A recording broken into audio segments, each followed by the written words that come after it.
SSC ইন্টারভিউতে stay order supreme কোর্টের অকৃতকার্য অথচ যোগ্যদের ইন্টারভিউ ব্যবস্থা করছিল এসএসসি।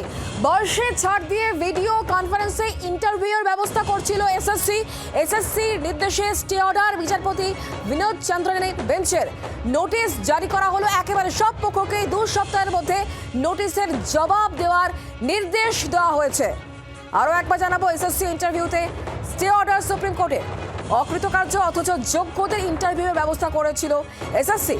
বয়সে ছাড় দিয়ে ভিডিও কনফারেন্সে ইন্টারভিউয়ের ব্যবস্থা করছিল এসএসসির নির্দেশ, সেই নির্দেশে স্থগিতাদেশ বিচারপতি বিনোদ চন্দ্রনের বেঞ্চের নোটিশ জারি করা হলো। একেবারে সব পক্ষকে এবং 2 সপ্তাহের মধ্যে নোটিশের জবাব দেওয়ার নির্দেশ দেওয়া হয়েছে। ঠিক কি বলেছে সুপ্রিম কোর্টের বিষয় নিয়ে আমাদেরকে আরো জানাবেন রাজীব আমাদের সঙ্গে রয়েছেন প্রতিনিধি টেলিফোন লাইনে। রাজীব, দেখো, 2016 এসএসসি পরীক্ষায় যোগ্য কিন্তু চাকরি না পাওয়া প্রার্থীদের পরীক্ষায় বসার ছাড়পত্র দিয়েছিল কলকাতা হাইকোর্ট। সেই নির্দেশে স্থগিতাদেশ দিল সুপ্রিম কোর্ট। আজকে সুপ্রিম কোর্টে বিচারপতি সঞ্জয় কুমার এবং বিনোদ চন্দ্রনের বেঞ্চ এই নির্দেশিকা দিয়েছে এবং নোটিশ ইস্যু করা হয়েছে সব পক্ষকে আগামী 2 সপ্তাহ পরে শুনানি। অর্থাৎ সুপ্রিম কোর্ট আজকে যেটা জানিয়েছে যে মূল মামলা, যে মামলায় চাকরি বাতিল করা হয়েছিল, সেই মামলায় রায় দেওয়ার সময় সুপ্রিম কোর্ট বলেছিল যে যারা পরীক্ষায় নির্বাচিত হয়নি এবং পরীক্ষায় ফের বসতে দেওয়া হবে এমন কোনো কথা বলা হয়নি।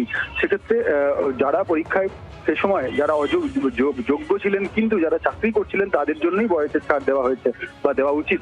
সেক্ষেত্রে যারা অকৃতকার্য ছিলেন তাদের বয়সের ছাড় দিয়ে ইন্টারভিউ নেওয়ার ক্ষেত্রে যে নির্দেশিকা কলকাতা হাইকোর্ট দিয়েছে, সেই নির্দেশিকায় স্থগিতাদেশ দেওয়া হয়েছে। রাজ্যের এই শিক্ষক নিয়োগ, এসএসসি শিক্ষক নিয়োগ মামলায় এটি একটি বড়সড় আপডেট এবং এক্ষেত্রে 2 সপ্তাহ পর সুপ্রিম কোর্ট এই মামলায় পরবর্তী শুনানি আবার করবে এবং সব পক্ষের বক্তব্য শুনবে। ধন্যবাদ।